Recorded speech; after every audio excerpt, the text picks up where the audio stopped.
열왕기하 17장 19절에서 23절 다 같이 읽겠습니다. 시작.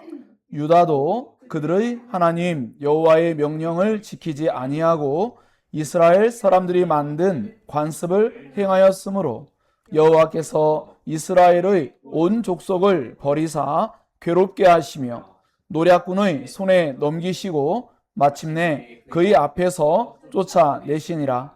이스라엘을 다윗의 집에서 찢어 나누심에 그들이 느밧의 아들 여로보암을 왕으로 삼았더니 여로보암이 이스라엘을 몰아 여호와를 떠나고 큰 죄를 범하게 하매 이스라엘 자손이 여로보암이 행한 모든 죄를 따라 행하여 거기서 떠나지 아니하므로 여호와께서 그의 종 모든 선지자를 통하여 하신 말씀대로 드디어 이스라엘을 그 앞에서 내쫓으신지라. 이스라엘이 고향에서 아수르에 사로잡혀 가서 오늘까지 이르렀더라. 아멘. 역사 속에서 말씀을 성취하시는 하나님, 이란 제목으로 함께 열왕기하 개관을 하겠습니다. 열왕기를 우리가 읽어 나가면서 이제 한 권의 책인데 두 권으로 나누어서 이제 기획되었죠. 70인역에서 강제 이주가 된 그 포로로 잡혀간 그들의 입장에서 과거의 일들을 회상하며 이 성경을 기록하게 되었습니다. 포로로 잡혀갔고 고향에는 아수르에 의해서, 그러니까 아시리아죠, 의해서 다른 나라의 사람들이 그곳으로 이주가 되었어요. 하나님께서 이스라엘 백성들을 가나안 땅에 이주시키는 일이었는데 이제는 이방의 왕이 이방 사람들을 그 가나안 땅에 이주시키고 그 땅에 있는 사람들은 포로로 잡아갔습니다. 이것은 겉으로 드러날 때에는 이방 왕들이 행한 일이지만 사실 이 모든 일은 하나님께서 이미 예고하신 일이었습니다. 그들이 하나님의 언약을 지키지 않고 하나님의 말씀을 따르지 않을 때 그들이 언약의 저주가 그들 가운데 있을 것을 이미 예고했었습니다. 다만 그 언약이 이루어지는 과정 속에 유보되는, 즉 지연되어지는 일로 말미암아 그들이 망각 속에 사는 거예요. 그러나 하나님 말씀은 모든 예고대로 정확하게 이루어졌습니다. 그래서 이제 그 포로기 상태에 있는 그들이 앞에 있는 자기들의 조상들, 앞선 자기들의 그 신앙의 사람들, 그 사람들의 신앙을 평가한 거죠. 그래서 오늘 우리는 이 열왕기를 읽으면서 우리 후대의 사람들이 과연 우리를 무엇이라 평가할 것인가? 사실 이 이야기는 일반 세속에 있는 많은 사람들도 흔히 쓰는 거예요. 엄마 아빠가 그렇게 살아서 우리가 가난을 물려받았어. 앞에 있는 부모가 어떻게 했기 때문에 자손들이 이렇게 물려받았다는 식으로 그렇게 이야기하는 경우가 있지 않습니까? 성경에는 실제로 그렇게 이야기하고 있습니다. 그래서 우리가 알고 있다시피 10계명의 제2계명에서 우상 숭배를 하게 되면 그 아비로부터 3, 4대까지 어떻게 합니까? 저주를 받을 것을 분명히 말씀하고 있어요. 이 말씀들이 다 성취됩니다. 이스라엘 백성들이 끊임없는 우상 숭배를 하기 때문에 하나님께서 그들을 거룩한 백성으로서 하나님을 섬길 수 있는 모든 것을 그들이 스스로 거부합니다. 그들은 그 거룩한 땅을 차지할 아무런 그런 자격과 조건이 되지 않습니다. 그래서 그들은 포로로 끌려가게 됩니다. 자, 이러한 일을 보면서 우리 역시도 우리 후대가 오늘 우리의 신앙이 바르게 되어질 때에 우리 후대의 자손들이 믿음이 강건하고 하나님의 복을 받고 수많은 사람들이 우리 앞선 부모들이 도대체 어떠한 신앙을 했길래 우리의 가족들이 이렇게 하나님의 복을 받고 이렇게 엄청난 올바른 신앙을 갖게 되었을까? 거슬러 올라왔을 때 바로 여러분이 되어야 한다는 거예요. 여러분으로 말미암아 여러분의 자손들이 그때에 그들이 하나님 앞에 악을 행하고 하나님께 우상 숭배하고 바른 신앙하지 않아서 오늘날 우리가 이렇게 되었어 라고 평가하지 않도록 오늘 우리가 이 열왕기하를 보면서 하나님께서 기억하고 계시고 역사가가 이렇게 분명히 기록하고 있습니다. 그러므로 우리 개인은 결코 개인일 수 없고 우리 한 사람의 바른 신앙이 우리 그 다음 세대에 또 그 후에 정말 엄청난 영향을 줄 수 있다는 것을 오늘 우리는 열왕기를 통해서 수많은 왕들의 신앙의 모습을 통해서 그 왕들의 행한 그 모습으로 인하여 그 다음 왕이 그 다음 세대가 어떠한 신앙들을 해나가는지 개혁하려고 노력하지만 그것이 얼마나 깊이 찌들었는지 개혁이 안 됩니다. 우리 이 모습을 바라보면서 우리는 예수 그리스도를 바라봐야 돼요.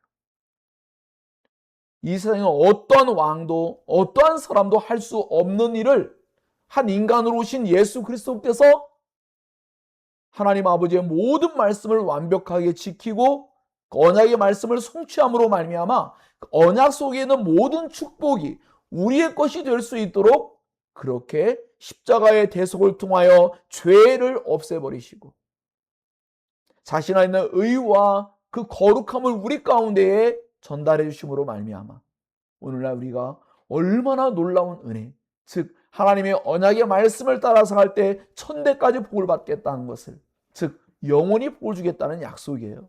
그 약속을 오늘 우리가 누리고 있다는 거예요. 다만 우리는 여전히 그 열왕기 시대의 사람들처럼 우리는 여전히 마음에 산당이 있고 우리는 여전히 온전한 회개를 하지 않고 일부의 개혁, 일부의 죄만을 회개하고 우리는 여전히 마음속에 수많은 마음의 산당과 우상과 잘못된 것들이 너무 많이 있다라는 것. 그것이 여호와 보시기에 우리는 어떠한 사람인가? 그것이 중요합니다.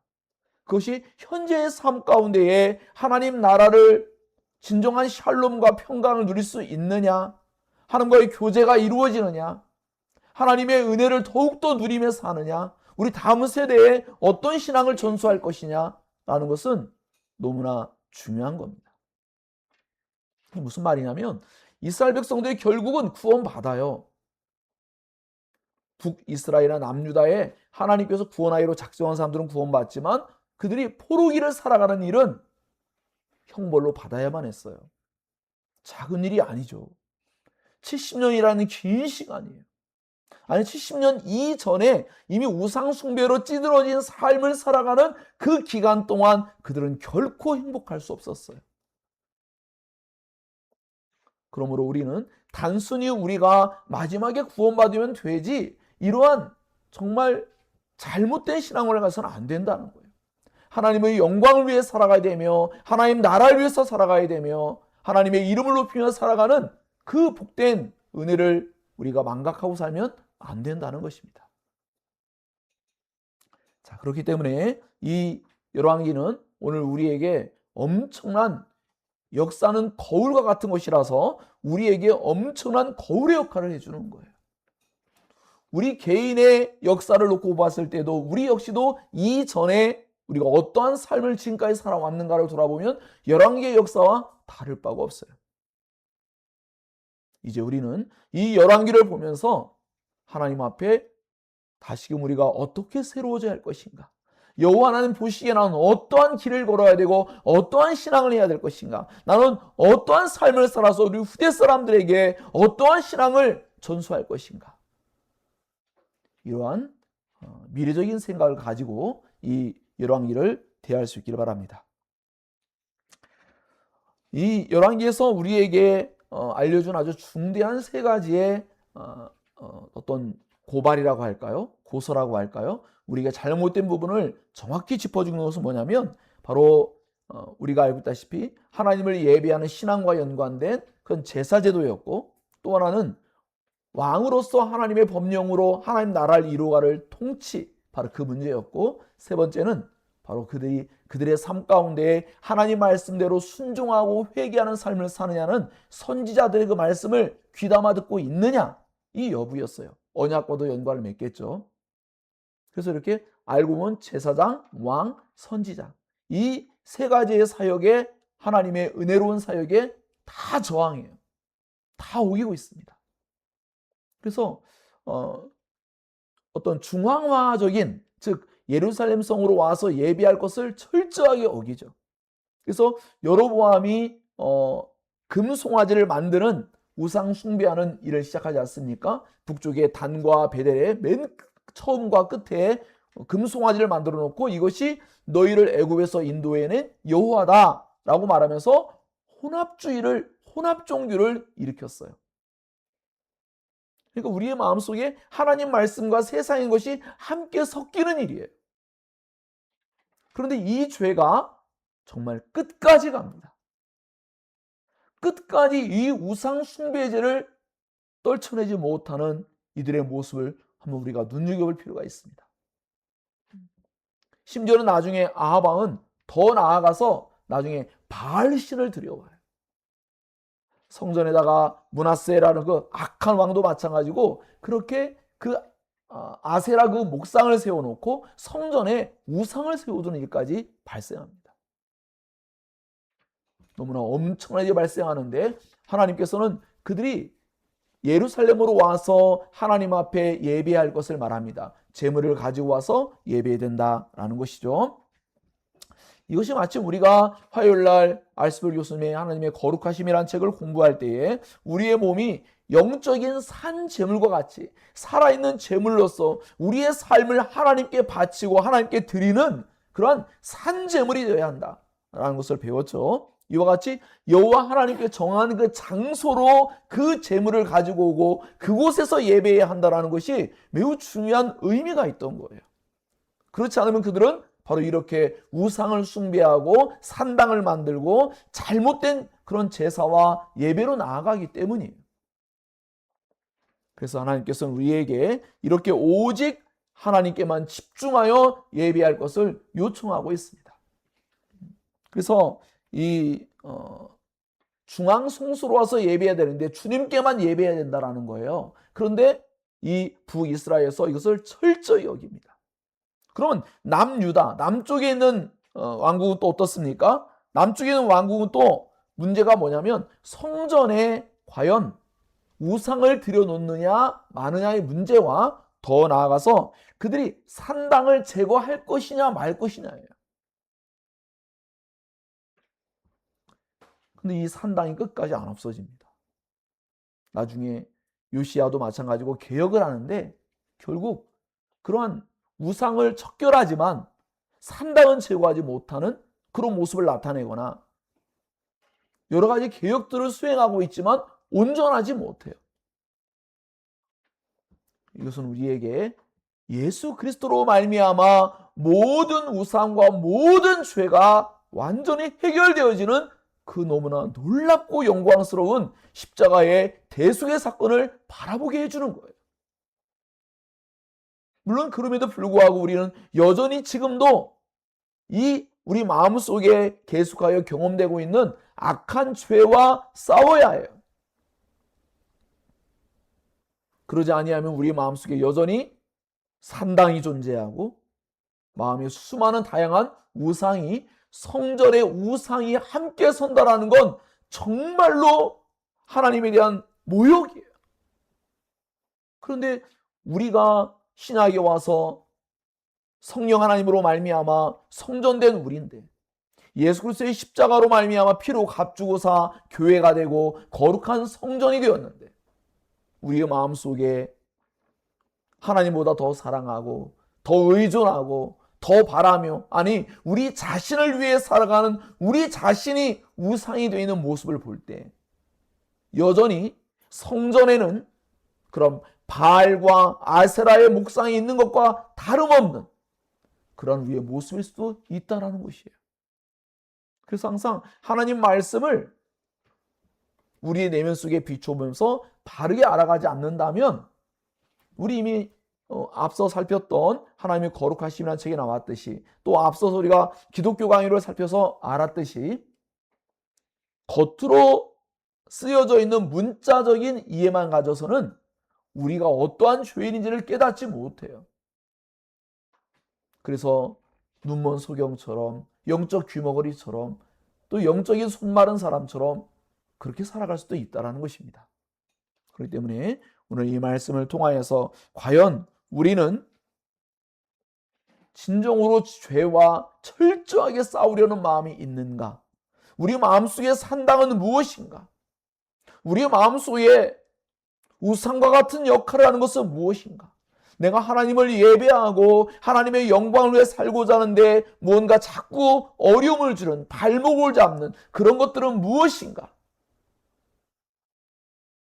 그것이 우상임에도 불구하고 척결하지 않고 없애지 아니하는 모습, 그것으로 말미암아 비참한 현실을 살 수 있다는 것을 성경은 우리에게 분명하게 말해주고 있습니다. 그러므로 우리는 이 열왕기를 대하면서 과연 우리가 예배함에 있어서 우리의 삶의 제사에 있어서 과연 우리는 어떠한 그런 신앙관을 가지고 있는가, 어떠한 예배관을 가지고 있는가 라는 것을 한번 돌아봐야 되고요. 두 번째는 신명기 사관을 가지고 있는 이 역사가가 저술했습니다. 즉, 이 신명기 사관이라는 것은 하나님의 율법의 말씀대로 사느냐, 하나님의 말씀을 자신의 삶의 최우선 기준점을 가지고 사느냐, 이 문제를 끝까지 다루고 있고 이것으로 모든 걸 평가해요. 여기에 나와 있는 모든 왕들은 신명기적인 사관을 가지고 하나님 말씀을 순종하느냐 순종하지 아니하느냐 이것을 가지고 평가하는 거예요. 여러분의 날마다의 삶이 하나님의 말씀대로 사느냐 살지 않느냐, 그것이 여러분의 유일한 평가의 기준이라는 것입니다. 바로 그러한 삶을 왕들이 살아내지 못하는 이런 모습들을 잘 눈여겨보십시오.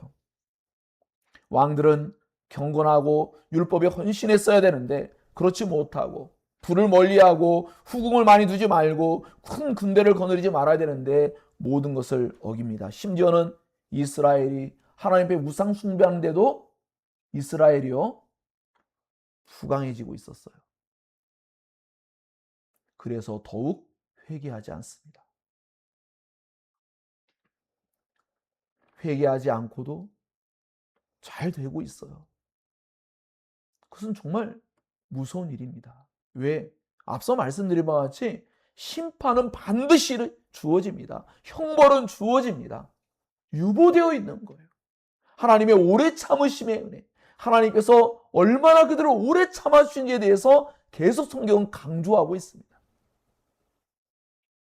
그러나 말씀하신 대로 형벌은 주어진다는 것을 우리가 기억하면서 현재 속에 심판이 유보되고 현재 속에 당장 어떤 커다란 징벌이 징계가 주어지지 않는다고 해서 아니라는 마음을 갖게 되는 것은 그야말로 너무나 영적으로 둔감한 상태에 빠져 있는, 그래서 이 역사가는 그 심판과 또는 멸망과 또 더 나아가 징계와 형벌과 이 모든 것들이 바로 그 모든 것들을 향하여 지금 몰려가고 있다. 그들이 우상 숭배하면서 그들이 더욱더 빠른 속도로 점점 내리막길을 가는 것을 우리에게 보여주고 있습니다. 그렇기 때문에 우리는 오늘 당장 우리의 삶 가운데에 말씀대로 살지 않아도 아무런 문제가 없다고 해서 그것을 방치하면 그것은 정말로 커다란 나쁜 결과를 얻을 수 있다는 것을 성경은 우리에게 경고해 주고 있습니다. 세 번째는 바로 그러한 경고를 하는 사람들에 대한 이야기죠. 바로 예언자들에 관한 겁니다. 거짓된 예언자들이 너무나 많은 득세를 하고 그런 상황 속에 있습니다. 사람들에게 평화를 전하고 그들에게 아무런 문제가 없는 듯 하나님께서 그들이 죄를 져도 언제나 그들을 사랑하고 그들을 용서하고 결코 그들을 심판하지 않을 거라며 그들이 언약이라는 것을 축복만 이야기함으로써 저주를 이야기하지 아니함으로써 백성들과 왕들 모두가 다 회개하지 않는 그러한 상황에 놓이게 됩니다. 참된 선지자들을 보냈지만 그 참된 선지자들의 말씀을 그들은 귀담아 듣지 않습니다. 순종하지 않습니다. 이러므로 말미암아 그들은 결국 그 비참한 내리막길을 갈 수밖에 없는 그런 입장에 놓였다는 것을 우리에게 깨닫게 해주고 있습니다. 이 비참한 열왕기의 기간 동안 하나님은 너무나 엄청난 선지자들을 보내주셨어요. 우리가 이 후반기에 살펴보겠지만 수많은 선지자들을 보냈지만 그 선지자들의 말에 귀 기울이지 않고 거짓된 선지자들의 말에 귀를 기울여서 결국은 하나님의 형벌을 받게 되는 그들의 모습을 바라보며 오늘 우리는 과연 어떤 말씀에 귀를 기울이고 있는가? 과연 나는 그런 말씀들에 귀를 기울이기만 하는가? 아니면 그 말씀을 가지고 진정으로 회개하고 있는가? 회개하지 않는다면 그 말씀에 귀를 기울였으나 회개하지 않는다면 결국은 징벌을 받기는 매 한 가지라는 것이죠. 물론 우리는 성경 속에서 열왕기에서 때론 나라 전체가 엄청난 죄악에 물들어 있는 상태지만 개개인들 중에는 하나님의 바로 서는 사람들이 있다는 걸 계속 알려주고 있습니다. 하지만 그들도 경험하는 아픔이 있어요. 그것은 뭐냐면 그들 공동체 전체가 겪게 되는 커다란 어려움들이에요. 우리 개개인이 괜찮다고 해서 우리의 가족이, 우리의 교회가, 이 나라가 커다란 위험에 빠져 있을 때 과연 우리가 행복할 수 있습니까?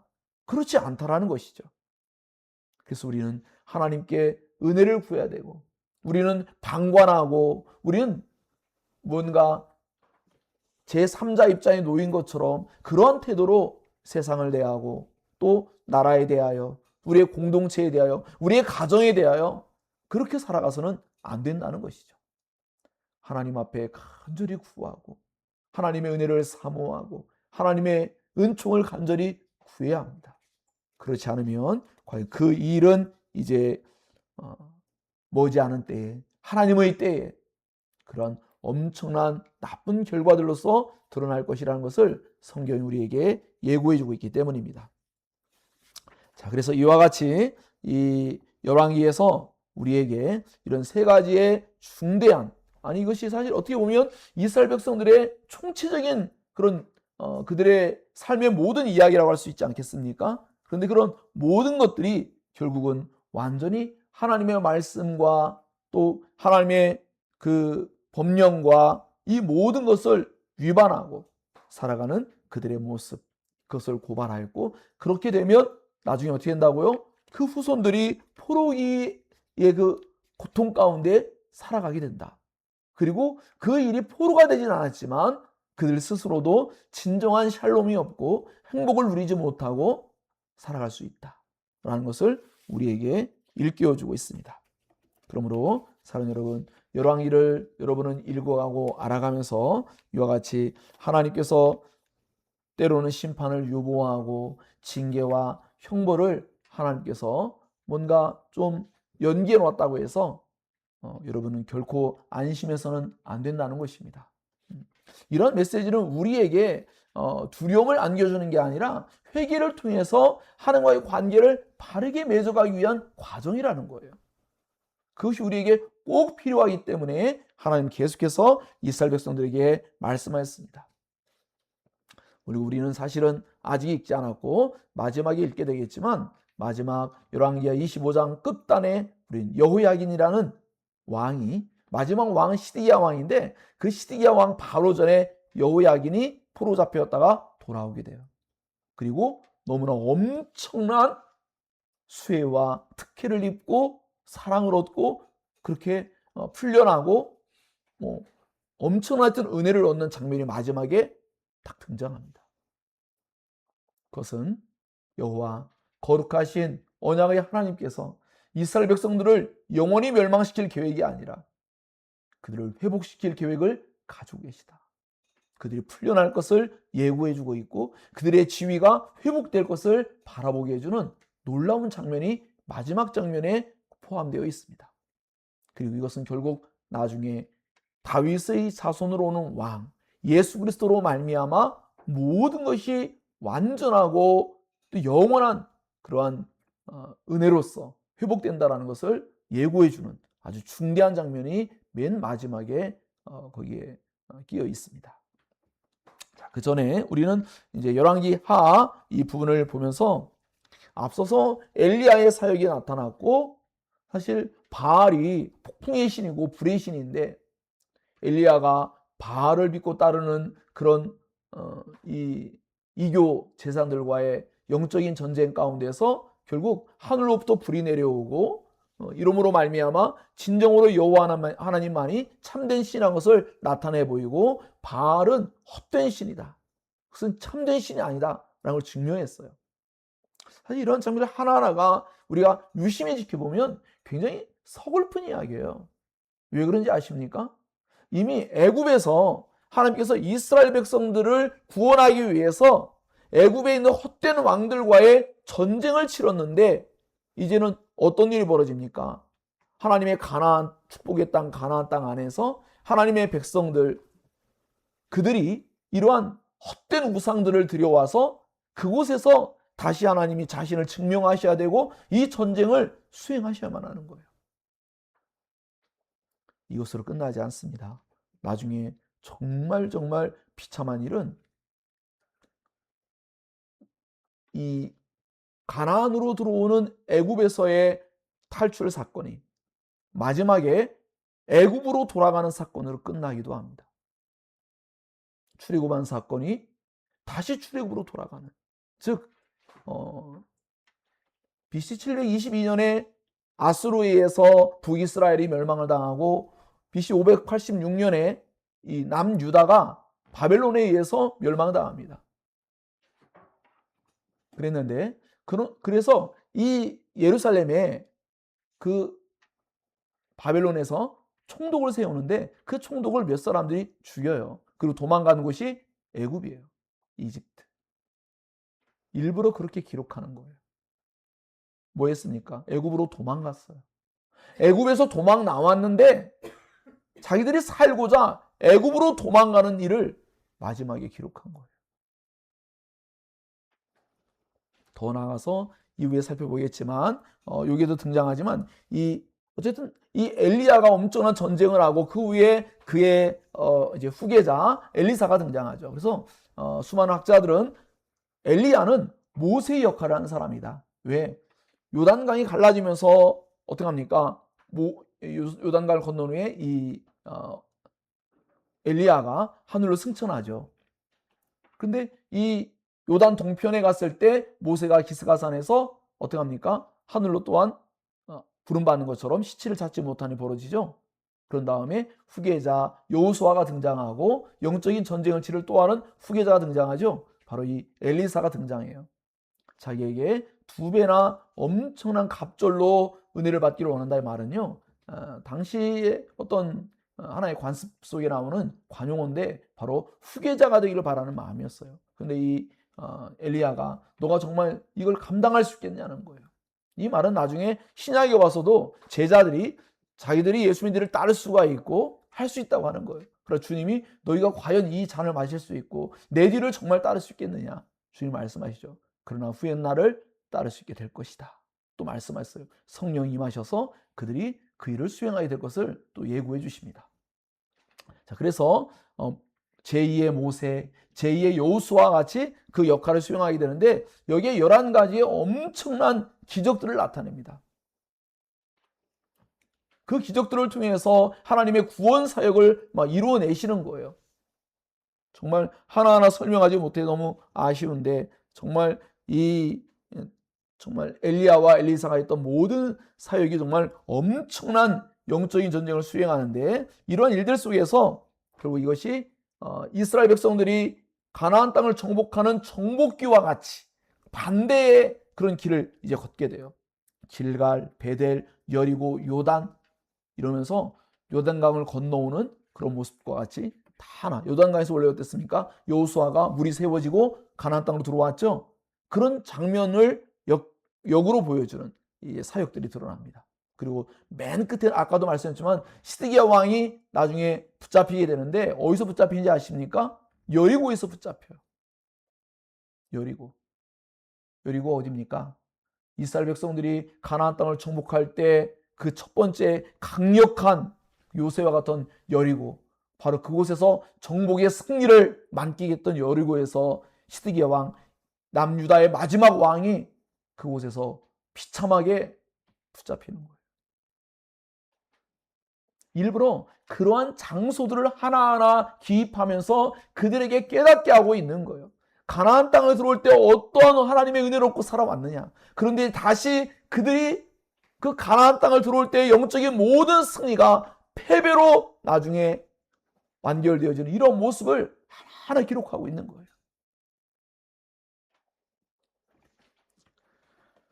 자, 그러면서 이렇게 우리에게 이 열왕기는 계속하여 끊임없이 그 시대를 반추해보고 오늘날 우리가 이제 어떻게 살아가야 할 것이냐라는 그런 어떤 질문을 또 던져주고 있습니다. 오늘 우리도 마찬가지고요. 자, 그런 가운데 이스라엘 왕들이 이전에 살폈던 것처럼 여호와 하나님 보시기에 악한 왕도 있고 또 여호와 하나님 보시기에 또 어떤 정직한 왕들도 일부 있었습니다. 하지만 역부족이었어요. 왜냐? 이스라엘과 북이스라엘과 남유다 전체가 같은 우상 숭배의 죄에서 빠져나오지는 못하고 모두가 그것에 완전히 그냥 점령당한 상태였어요. 그곳에 하나님 나라를 이루고 하나님의 거룩한 백성으로서 살아가야 될 이스라엘 백성들, 남유다, 그들이 그야말로 이방의 우상에 전부 다 찌들어 있는 그런 모습인 거예요. 어떻습니까? 우리가 살아가는 이 세상이 어때요? 얼마나 세상에 많은 것들이 우리 주변을 에워싸고 있습니까? 정말 우상 덩어리가 얼마나 많은지 몰라요. 그 모든 것이 우상이 될 수 있습니다. 그런 상황 속에 놓여 있어요. 근데 그럼에도 불구하고 이제 신약에 와서 하나님의 거룩한 백성들은 그런 모든 우상 하나하나를 다 제거해 가기 시작하며 영적인 전쟁을 수행하며 이제는 예수 그리스도의 이름을 높이는 삶을 살아가는 정말 놀랍고 특별한 초월적인 그런 신앙을 나타낸 것을 볼 수가 있습니다. 이스라엘 말기에 결국 순 왕들 왕조가 있는데 이걸 다 설명할 수는 없을 것 같아요. 그는 나중에 다른 책을 통해 공부를 하면은 알 수 있는 것들이고 하나의 메시지화 시킨다면 결국 아합 왕과 이세벨과 그 자손들, 나중에 여호람과 그 뒤에 또 자손들이 있는데 아하시아도 있고, 그런 더 나아가서 그 자손들 70명이 예후라는 왕, 하나님께 엘리사를 통해 세운 왕이 있어요. 아람 왕 예후에 의해서 결국 다 아람 왕 하사엘이고요. 예후에 의해서 제거됩니다. 하나님이 그것을 예언했던 거죠. 예언했던 말씀을 다 성취하세요. 당장 눈앞에 악인들이 자기들에게 하나님의 심판이 주어지지 않으니까 계속해서 악을 자행하지만 예고된 대로 그들은 모두가 다 심판을 받는 모습을 다 기록해 놓았습니다. 그래서 우리는 오늘 보니까 찰스 스펄전 목사님, 우리 이승하 자매가 녹음한 내용과 연관을 맺어요. 뭐냐면 우리 보기에는 뭔가 잘못되어져 가는 것 같고, 세상이 우리 보기에는 뭔가 모든 것이 뒤틀려 있는 것 같지만 그렇지 않다라는 거예요. 점점 깨닫게 될 거예요. 시간이 흘러가면서 결국 하나님의 뜻대로 이루어지는 거예요. 사람의 뜻대로 되어지는 게 아닙니다. 그 과정 가운데 있는 것이죠. 그러므로 낙심하지 말고 하나님을 의뢰하고 신뢰하며 그분을 믿고 따른다면 우리는 반드시 좋은 결과를 우리는 얻게 될 것이라는 것을 분명하게 말해주고 있습니다. 자, 그래서 이와 같이 예후도 바알을 숭배하는 것을 척결하는 일에 쓰임받습니다. 하지만 문제가 생겨요. 무엇이냐면 바로 송아지 우상은 그대로 놓아둔 거예요. 왜 그럴까요?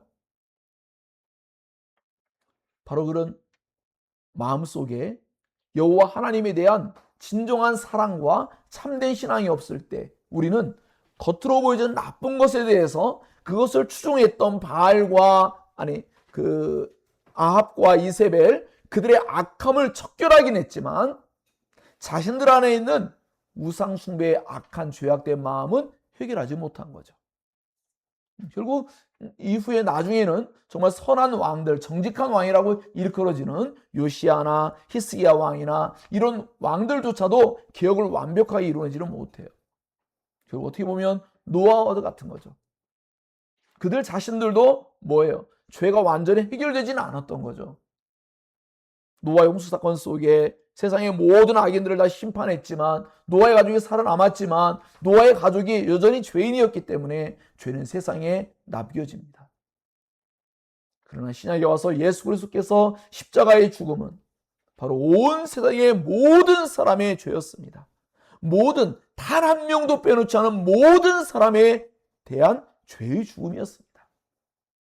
이것으로 말미암아 죄를 완전히 종식시키고 척결하는 바로 그러한 일을 예수님께서 십자가에서 수행하셨던 것입니다. 자, 그래서 이와 같이 앞서 말씀드린 바와 같이 요하스도 개혁해서 뭔가 하나님 앞에 바르게 서려고 노력해서 성전을 수리하고 노력하지만 여전히 산당 제사를 지내는 것을 척결하지 못했어요. 없애지 못했습니다. 참 마음 아픈 일이죠.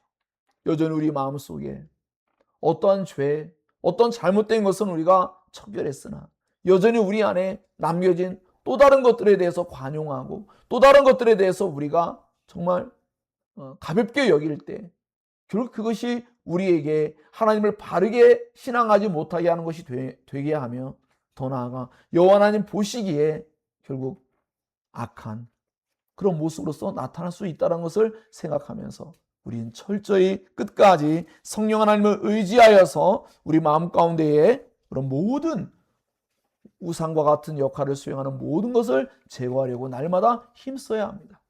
그저 막연하게 신앙해서는 안 되는 거예요. 내 자신에게 어떠한 문제가 있는가, 어떤 부분을 해소해야 되는가를 명확히 해야 되고 그것을 해소하기 위해서 하나님께 나아가 기도해야 되고 그것을 떠나고자 힘써 행해야 됩니다. 그러지 아니하면 여전히 우리의 마음에는 어때요?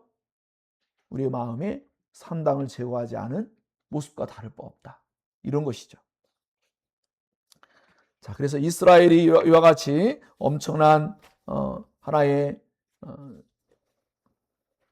하나님 앞에 그 징계와 심판이 역사 속에 실행되어져서 당시에 그 주변의 나라들이 굉장히 강한 나라들이 나타나지 않아서 북이스라엘이 나름의 또 주문기를 맞이해요.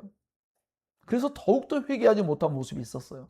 그러나 잠시 후에 강대국이 나타납니다. 아스리아가 나타나고 나중에 또 바벨론이 나타나가지고 결국 북이스라엘과 남유다를 하나님께서 징계하시고 또 형벌 주시는 심판하시는 그러한 도구로 쓰임받는 일이 발생하게 됩니다. 결국 그래서 이와 같이 이스라엘은 포로로 잡혀가고 결국 그곳에 정말 어떻게 보면 가나안 땅을 정복하는 정복기가 역전돼 버려요. 이스라엘 백성들이 정복당해 버리는 이런 사건이 발생한 것이죠. 그럼 유다는 어떠냐 했더니 유다는 그 후에 그나마 선한 왕들이 있어서 136년간을 왕조를 유지합니다. 많이 유보된 거예요. 하지만 여전히 그 남유다에도 우상 숭배가 만연했습니다. 물론 그래서 왜 그러냐? 북이스라엘과 남유다의 사람들이 서로 동맹을 맺을 때 혼인을 맺으면서 아달랴라는 그 이세벨의 딸이 들어오고 그러면서 그곳에 또 죄가 만연하기 시작합니다. 그런 가운데에 가장 악한 왕이 이제 나타나요. 바로 므낫세예요. 므낫세. 이 므낫세가 14대 왕인데 이 므낫세가 나타나가지고 바로 히스기야 아들이에요. 그러니까 생각할 게 많아요. 히스기야가 엄청난 개혁을 추진하고 하나님 앞에 회개해가지고 아수르가 정복하려고 할 때 여러분이 잘 알고 있다시피 그 엄청난 군대를 무찌르고 더 나아가 자기의 질병이 치유되어지는 엄청난 은혜를 경험했지만 그 자식이 그만 이렇게 그 부모의 좋은 어떤 면에서 신앙을 따르지 못했어요. 물론 히스기야가 말기에 또다시 잘못된 죄를 저지르는 일들이 있었습니다. 바로 그런 것들이 아마 므낫세에게 영향을 주었지 않았을까 생각할 수 있게 되는데, 어쨌든 이 므낫세가 유다 역사상 가장 악한 왕이에요. 북이스라엘은 아합 왕이라면 남유다에는 바로 이와 같이 므낫세가 가장 악한 짓을 저질렀는데, 그 아합처럼 성전에 아세라 목상을 세우고 별들을 신으로 섬기며 자기 아들을 제물로 바치는 그러한 인신제사를 드리는 이런 악한 죄를 저질렀습니다. 이 므낫세 이후의 왕들은 그야말로 힘을 쓰지 못해요. 모두가 다 그 므낫세의 악한 왕의 영향 아래에서 모두가 다 죄에 완전히 점령당한 모습처럼 그들이 행동하게 됩니다. 그러니까 그것이 엄청나게 많은 영향을 주었다는 거죠. 이것은 뭐 우리가 흔히 알고 있다시피 세속 역사 속에도 그런 악한 통치자가 있을 때 그 후에 정말 오랜 기간 동안 후유증을 하는 모습들이 있지 않습니까? 바로 그와 같은 모습들이 나타나게 되었어요. 그래서 나중에 뭐 요시야가 성전을 보수하고 신명기 말씀을 나중에 밤에 알게 되어서 그 말씀을 통해서 말씀의 회복을 위해서 정말 힘써 개혁을 추구했지만 온전히 이루어내지 못했습니다. 심지어는 그가 이집트인들에 의해서 죽임을 당하게 되고 다시 또 유다는 우상 숭배에 빠지는 바로 그러한 길을 걷게 됩니다. 그래서 이런 왕들이 죽게 되자, 선한 왕들이 죽게 되자 오히려 더 극단으로 치우쳐가면서 더 빠른 퇴보의 길로 접어들어가는 유다 왕국의 모습을 봅니다. 이것처럼 그나마 우리를 지탱해주는 영적인 지도자가 사라졌을 때 갑자기 엄청난 내리막길을 걷는 것을 보게 됩니다. 우리가 앞서 살폈던 것처럼 예전에 칼빈이 제네바에 있을 때에 엄청난 개혁을 추진했는데 나중에 너무나 강력한 개혁을 추진하게 되니까 오히려 나중에 칼빈을 내쫓게 되죠. 칼빈이 스트라스부르크 가가지고 거기 4년을 지냈는데 나중에 다시 모세오고자 했어요. 왜? 칼빈이 떠난 후에 제네바가 더욱더 죄가 만연한 도시가 되고 말았어요. 다시 그래서 칼빈을 모셔가게 됩니다. 자, 그런데 이와 같이 이런 모습들처럼 우리에게 정말 뛰어나고 훌륭한 지도자들이 사라진 후에 정말 너무나 많은 그 퇴락과 퇴보의 길을 걸어가는 모습을 보면서 참 우리 주변에 정말 이런 믿음의 위대한 사람들이 더 많이 세워지기를 소망해야 합니다. 정말 우리 이것을 정말 잘 깨닫지 못할 때가 많은데 이것을 잘 깨달아가면서 우리 시대에 그런 위대한 하나님의 사람들이 더 많이 세워지기를 소망해야 합니다. 자, 이제 우리는 이 열왕기하 이제 끝단으로 와 있습니다. 어느새 이제 바벨론에 의해서 유다까지도 결국은 비참하게 예루살렘 성이 점령당하고 성전은 회파되고 불타오르며 정말 엄청난 그 비참한 일을 이제 북이스라엘과 남유다가 겪게 됩니다. 북이스라엘은 나중에 그 혼합 종교가 일어나는 일, 그것으로 말미암아 그 수도가 사마리아였어요. 사마리아. 그래서 그 사마리아 지역에 혼합 종교가 생겼기 때문에 유다 사람들이 사마리아 사람들의 신앙을 인정하지 않는 모습이었어요. 이게 나중에 우리가 요한복음 4장에 드러나는 그 뭐죠? 사마리아 지역의 사람들의 신앙을 유다인들이 결코 좋게 봐주지 않았던 것을 우리가 알 수 있게 되죠. 자, 이래서 이제 우리가 끝단에 와 있는데요. 이러한 어찌 보면 비참한 어떤 일들이 계속 연속적으로 나타나고 심지어는 그 앞서서 정말 다윗 왕의 다음 아들 솔로몬 왕이 엄청난 그 부흥을 이뤄내는 정말 국가적으로 엄청난 부흥을 이루는 그 일이 있었는데 그 솔로몬 왕이 그동안 쌓아놓은 모든 금그릇과 은그릇과 모든 기물이 싹 다 빼앗깁니다. 그 성경에 기록합니다.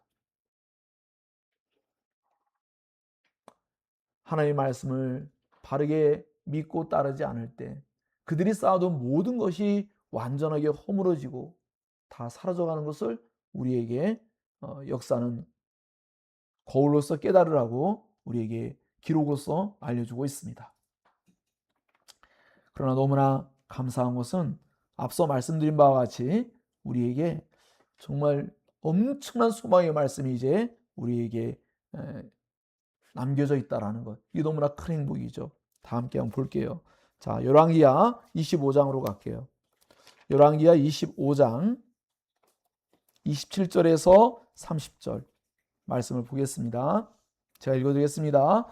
다 함께 읽겠습니다. 유다의 왕 여호야긴이 사로잡혀간 지 37년 곧 바벨론의 왕 에일무로닥이 즉위한 원년 12월 그달 27일에 유다의 왕 여호야긴을 옥에서 내놓아 그 머리를 들게 하고 그에게 좋게 말하고 그의 지위를 바벨론에 그와 함께 있는 모든 왕의 지위보다 높이고 그 죄수의 의복을 벗게 하고 그의 일평생에 항상 왕의 앞에서 양식을 먹게 하였고 그가 쓸 것은 날마다 왕에게서 받는 양이 있어서 종신토록 끊이지 아니하였더라. 아멘. 네. 얼마나 소망이 넘치는 말씀으로 맞춰집니까? 그 이전까지만 해도 우상 숭배와 산당에서 예배와 하나님 앞에서의 그 모든 언약을 어기고 그 모든 말씀을 철저히 따르지 않았던 이스라엘 백성들의 이와 같은 악한 모습이 그저 포로로 잡혀가고 다른 나라 사람들이 와서 이주해 살아가는 모습으로 끝났다면 정말 우리의 마음은 너무 비참할 거예요. 그러면 너무나 놀랍게도 이 열왕기서를 기록한 사람이 누구인지는 미상이에요. 정확히 알 수는 없어요. 다만 포로기 사람인 것 외에는 알 수 없죠. 그 너무나 놀랍게도 이 마지막에 성령의 감동으로 말미암아 이 마지막에 엄청난 소망스러운 말씀을 거기다 기록해 놓은 거예요. 그 이 말씀은 장차 예수 그리스도께서 오셔서 이 말씀을 성취하셔서 다윗의 자손 오시는 왕 예수 그리스도로 말미암아 우리가 정말 죄의 의복을 벗고 정말 왕과 같은 존재로서 우리가 다시금 지위를 얻게 되고 하나님 앞에 정말 영원한 그 천국 잔치와 같은 행복을 누리며 살아갈 수 있는 그런 복된 존재로서 새로워질 것을 예고해 주는 이 말씀이 예수님으로 말미암아 성취되었다라는 것이죠. 사랑하는 여러분, 이제 저는 열왕기하 말씀을 맺고자 합니다. 열왕기하의 이 메시지는 우리에게 예수님을 바라보게 해주는 너무나 복된 말씀인 것은 분명하지만 오늘 우리가 살아갈 때 과연 우리도 한 역사 속에 살고 있죠. 다음 세대를 위하여, 미래 세대를 위하여 오늘 우리가 어떤 신앙을 해야 될 것인가? 바로 그것을 우리는 생각해야 합니다. 열왕기를 보면서 이스라엘 백성, 북이스라엘과 남유다 사람들이 하나님 앞에 어떠한 삶을 사는 걸 보면서 그들이 겪게 된 이 비참한 일들을 바라보면서 우리의 역사 속에 이 일이 반복되지 않도록 우리는 하나님께 은혜를 구해야 합니다. 우리 자신도 그러한 삶을 살지 말아야 되며 우리의 후대가 그러한 일을 겪지 않도록 우리는 오늘날 이 시대에 하나님 앞에 정말 하나님 거룩한 언약 백성답게 성령 하나님을 의지해서 하나님 나라를 계속하여 일구어 가며 하나님의 말씀을 삶의 유일한 기준점으로 가지고 여호와 하나님의 이름을 높이기 위한 삶을 살기 위하여 우리 마음속에 수많은 우상들을 제거하기를 힘쓰고 행여나 우리 마음속에 산당이 있다면 산당들을 제거하려고 하고 우리 자신을 기쁘게 산 제물로 하나님께 드릴 수 있는 그러한 우리의 신앙이 되어야 할 줄로 믿습니다. 그러할 때 비로소 우리는 하나님의 거룩한 백성으로서의 그 영광스러운 지위를 가지고 이 세상 가운데서 하나님의 이름을 높이며 살아가는 거룩한 하나님의 마지막 그러한 언약 백성으로서의 영광을 누리며 살 줄로 믿습니다. 그러한 삶을 누릴 수 있기를 예수님 이름으로 축복합니다. 기도하겠습니다.